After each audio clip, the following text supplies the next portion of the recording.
नमस्कार। दोपहर समाचार में आपका स्वागत है।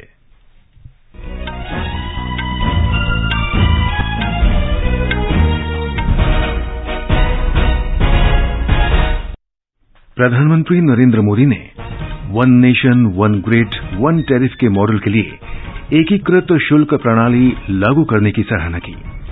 केंद्रीय मंत्री पीयूष गोयल ने कहा, भारत निर्यात बढ़ाने के लिए बड़े पैमाने पर वैश्विक प्रयास शुरू करेगा।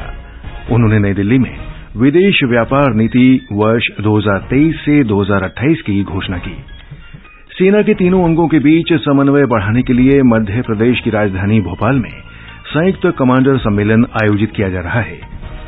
मैड्रिड मास्टर्स बैडमिंटन टूर्नामेंट में आज अंतिम 8 में पीवी सिंधु का मुकाबला डेनमार्क की मिया ब्लिचफेल्ड से होगा और क्रिकेट में 16वीं इंडियन प्रीमियर लीग में गुजरात टाइटंस का सामना चेन्नई सुपर किंग्स से होगा।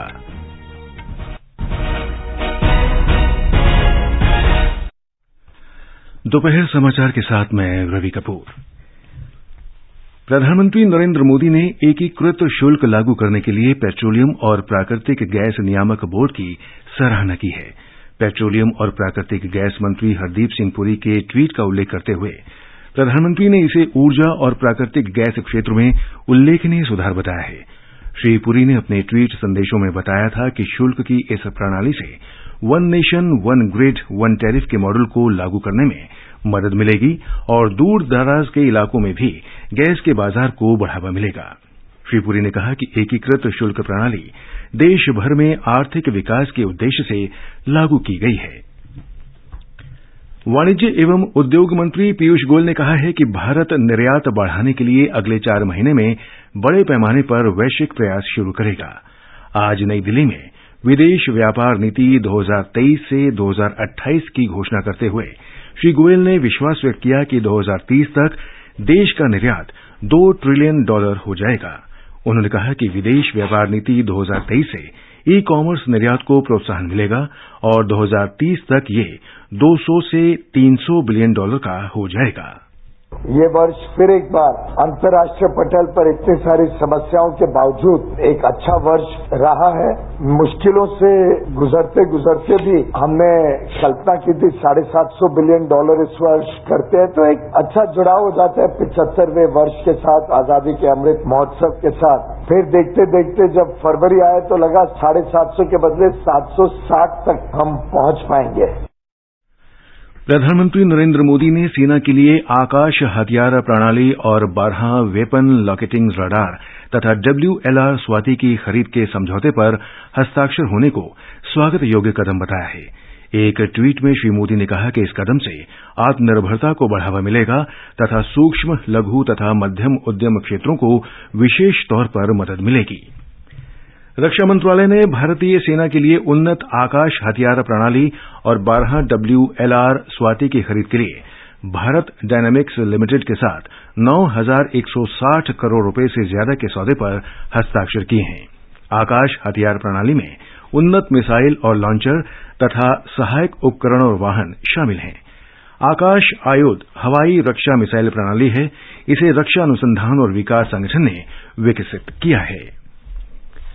राष्ट्रीय आपदा प्रबंधन प्राधिकरण के सदस्य सचिव कमल किशोर ने कहा है कि भारत की G20 की अध्यक्षता में गुजरात के गांधीनगर में पहले आपदा जोखिम न्यूनीकरण कार्य समूह की बैठक में प्राथमिकता वाले क्षेत्रों पर रचनात्मक बातचीत हो रही है। प्राथमिकता वाले 5 क्षेत्रों जिनकी पहचान की गई है उनमें शामिल है सबके लिए पूर्व चेतावनी, आपदा झेलने लायक बुनियादी ढांचा और सुदृढ़ राष्ट्रीय वित्तीय फ्रेमवर्क। आकाशवाणी संवाददाता से बातचीत में श्री कमल किशोर ने कहा कि बैठक से अलग आपदा झेलने वाले बुनियादी ढांचे पर भी विचार विमर्श हुआ। बहुत अच्छा रेस्पॉन्स रहा है और G20 देशों के साथ साथ हमारे जो इनवाइटेड देश हैं और उसके अलावा जो अंतर्राष्ट्रीय संस्थान हैं, सबने इसकी काफी सराहना की है और काफी अच्छा एंगेजमेंट रहा है इन सभी देशों। उसमें कई अंतर्राष्ट्रीय संस्थानों के लोग, UN development programme, UN office for disaster risk reduction, infrastructure Canada, international agency, इसके लोग आए और इस बात पर चर्चा हुई कि कैसे G20 के देश आपस में मिलकर रेजिलिएंट इंफ्रास्ट्रक्चर को और आगे बढ़ा सकें। आपदा जोखिम न्यूनीकरण कार्य समूह की पहली बैठक कल शुरू हुई और आज इसका दूसरा दिन है। विदेश राज्य मंत्री वी मुरलीधरन ने कहा है कि भारत की G20 की अध्यक्षता वसुदैव कुटुंबकम की भावना पर आधारित है, जिसमें निहित संदेश पूरी दुनिया में प्रतिध्वनित होता है। श्री मुरलीधरन ने केरल के कुमारकोम में दूसरी शेरपा बैठक के पूर्ण सत्र में अपनी विशेष टिप्पणी में ये बात कही। उन्होंने कहा कि हरित विकास, डिजिटल व्यवस्था की बुनियादी सुविधाएं, समावेशी, लचीली और तेज रफ्तार वृद्धि और महिलाओं के नेतृत्व वाला विकास G20 की प्राथमिकताएं हैं और संगठन के सभी सदस्य देशों ने इन पर सहमति व्यक्त की है। ये समाचार हमारी वेबसाइट newsonair.com/hindi और हमारे mobile app news on AIR पर भी उपलब्ध हैं। दोपहर समाचार में आपका फिर स्वागत है। मध्य प्रदेश की राजधानी भोपाल में रक्षा मंत्री राजनाथ सिंह की उपस्थिति में सेना के तीनों अंगों का संयुक्त कमांडर सम्मेलन हो रहा है। इसमें मुख्य जोर राष्ट्रीय सुरक्षा, तीनों सेनाओं के बीच समन्वय बढ़ाने और भविष्य में साथ मिलकर काम करने के लिए थिएटर कमांड फॉर्मेट को आगे बढ़ाना है। प्रमुख रक्षा अध्यक्ष जनरल अनिल चौहान, सेना प्रमुख Manoj Pande, air chief marshal VR Chaudhari और नौसेना प्रमुख एडमिरल R हरि कुमार सहित तीनों सेनाओं के शीर्ष कमांडर सम्मेलन में हिस्सा ले रहे हैं। सम्मेलन की थीम है रेडी, रिसर्जेंट एंड रेलिवेंट। प्रधानमंत्री कल सम्मेलन को संबोधित करेंगे। केंद्रीय गृहमंत्री अमित शाह कल एक दिन के दौरे पर मिजोरम की राजधानी आइजोल जाएंगे। अपने प्रवास के दौरान श्री शाह आइजोल शहर के पास जो खावसांग में असम राइफल बटालियन के नए मुख्यालय के निर्माण कार्य का उद्घाटन करेंगे और अनेक परियोजनाओं का शिलान्यास करेंगे। अधिकारियों के अनुसार जो खावसांग में असम राइफल बटालियन के नए मुख्यालय के उद्घाटन से लोगों की लंबे समय से चली आ रही मांग पूरी हो जाएगी। प्रधानमंत्री नरेंद्र मोदी ने CNN न्यूज 18 नेटवर्क के voice of India Modi and his transformative मन की बात पर कॉफी टेबल बुक निकाले जाने की प्रशंसा की है। उपराष्ट्रपति जगदीप धनखड़ ने कल नई दिल्ली में न्यूज 18 राइजिंग इंडिया समिट में इस बुक का उद्घाटन किया था। उपराष्ट्रपति के ट्वीट का जवाब देते हुए प्रधानमंत्री ने कहा कि मन की बात का सबसे खूबसूरत हिस्सा वो है जिसमें आधारभूत स्तर पर परिवर्तन लाने वाले लोगों की उपलब्धियों को दर्शाया जाता है। अगले महीने मन की बात की 100वीं कड़ी पूरी हो जाएगी। मध्य प्रदेश में कल इंदौर में श्री बेलेश्वर महादेव झूलेलाल मंदिर की एक पुरानी बावड़ी का फर्श गिरने से मरने वालों की संख्या बढ़कर 36 हो गई है, जबकि 1 दर्जन से अधिक लोग घायल हो गए हैं। मध्य प्रदेश के मुख्यमंत्री शिवराज सिंह चौहान ने आज घटनास्थल का निरीक्षण किया। उन्होंने अस्पताल में भर्ती घायलों और उनके परिजनों से मुलाकात की और सरकार की ओर से हर संभव मदद का आश्वासन दिया। घटना की जांच के निर्देश दिए, मजिस्ट्रेट जांच भी होगी जो जिम्मेदारी तय करेगी और पुलिस ने प्रकरण भी पंजीबद्ध कर लिया है। जांच के आधार पर जो भी दोषी होंगे उनके खिलाफ कार्रवाई होगी। अभी हमारी प्राथमिकता है कि रेस्क्यू ऑपरेशन को पूरा किया जाए। सरकार पूरा निःशुल्क इलाज कराएगी। माननीय प्रधानमंत्री जी ने भी पीड़ित परिवारों को राहत की राशि देने का फैसला किया है। Indore collector doctor Ilaiya Raja T ने मीडियाकर्मियों को बताया कि कुल 18 लोगों को अस्पताल में भर्ती कराया गया था, जिनमें से 2 लोगों को छुट्टी दे दी गई है। एक व्यक्ति अब भी लापता है। सेना, NDRF और SDRF की टीमें लगातार खोज और बचाव कार्यों में लगी हुई हैं। उत्तर प्रदेश में कानपुर नगर जिले के अनवरगंज इलाके में लगी भीषण आग पर काबू पा लिया गया है। कानपुर के मंडलायुक्त राजशेखर ने कहा कि इस घटना में कोई घायल नहीं हुआ और 100 से अधिक दमकलकर्मी सुबह से ही आग बुझाने में लगे हैं। उन्होंने कहा कि बचाव और राहत अभियान अभी कुछ समय और चलेगा।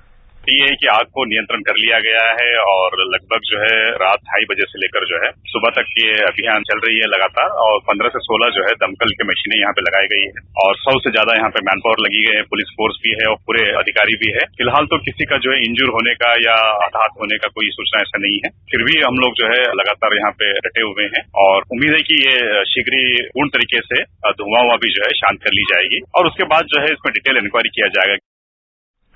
आग लगने के कारणों का अभी पता नहीं चल पाया है। ओडिशा में संबलपुर जिले में एक सड़क दुर्घटना में 7 लोगों की मृत्यु हो गई है।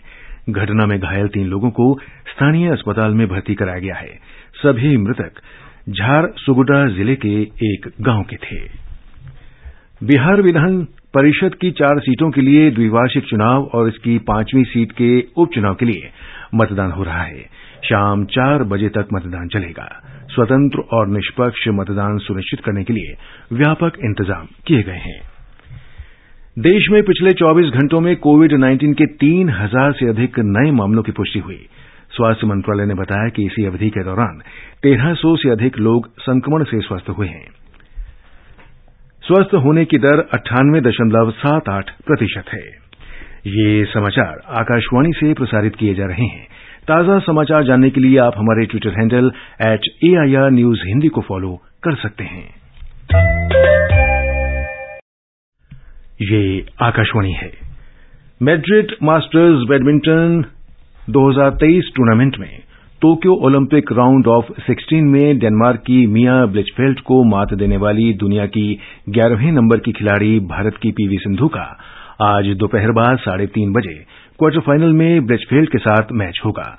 कल इंडोनेशिया की पुत्री कुसुमा वारदानी को 21-14, 21-16 से हराकर भारतीय badminton star PV Sindhu Madrid Spain masters 2023 के क्वार्टर फाइनल में पहुंच गई थीं।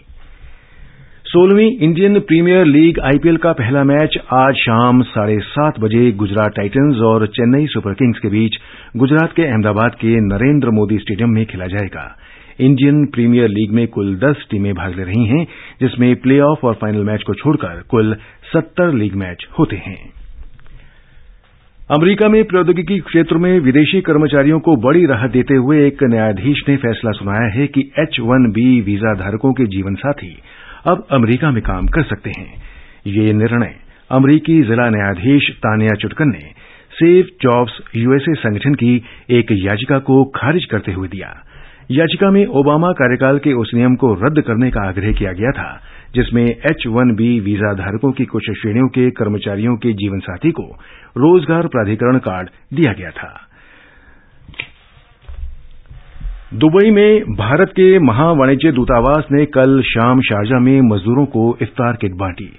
ये आयोजन भारतीय व्यापार और व्यवसाय परिषद, दुबई तथा अल अंसारी एक्सचेंज के साथ साझेदारी में हुआ। कार्यक्रम को रमजान के महीने में भारतीय वाणिज्य दूतावास की गतिविधियों के रूप में आयोजित किया गया। कार्यक्रम में वाणिज्य दूत श्री विजेंद्र सिंह ने भी भाग लिया और दूतावास की ओर से मेहमानों का स्वागत किया। देश भर में अब तक 40,000 से ज्यादा अमृत सरोवर बनाए जा चुके हैं। ये उपलब्धि पिछले साल अप्रैल में मिशन अमृत सरोवर शुरू होने के बाद 11 महीने की छोटी अवधि में हासिल हुई है। मिशन के अंतर्गत इस वर्ष 15 अगस्त तक 50,000 अमृत सरोवर बनाने का लक्ष्य है।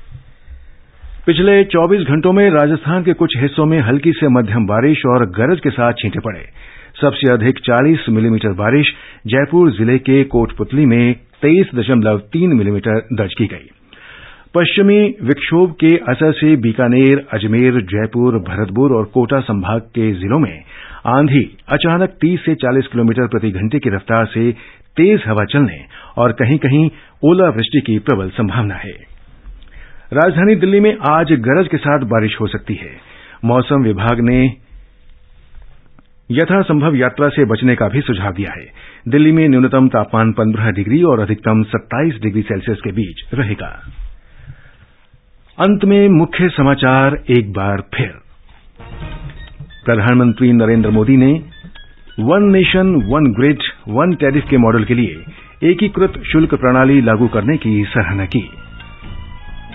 केंद्रीय मंत्री पीयूष गोयल ने कहा, भारत निर्यात बढ़ाने के लिए बड़े पैमाने पर वैश्विक प्रयास शुरू करेगा। उन्होंने नई दिल्ली में विदेश व्यापार नीति वर्ष 2023 से 2028 की घोषणा की। सेना के तीनों अंगों के बीच समन्वय बढ़ाने के लिए मध्य प्रदेश की राजधानी भोपाल में संयुक्त कमांडर सम्मेलन आयोजित किया जा रहा है। मैड्रिड मास्टर्स बैडमिंटन टूर्नामेंट में आज अंतिम 8 में पीवी सिंधु का मुकाबला डेनमार्क की मिया ब्लिचफेल्ड से होगा। और क्रिकेट में 16वीं इंडियन प्रीमियर लीग में गुजरात टाइटंस का सामना चेन्नई सुपर किंग्स से होगा।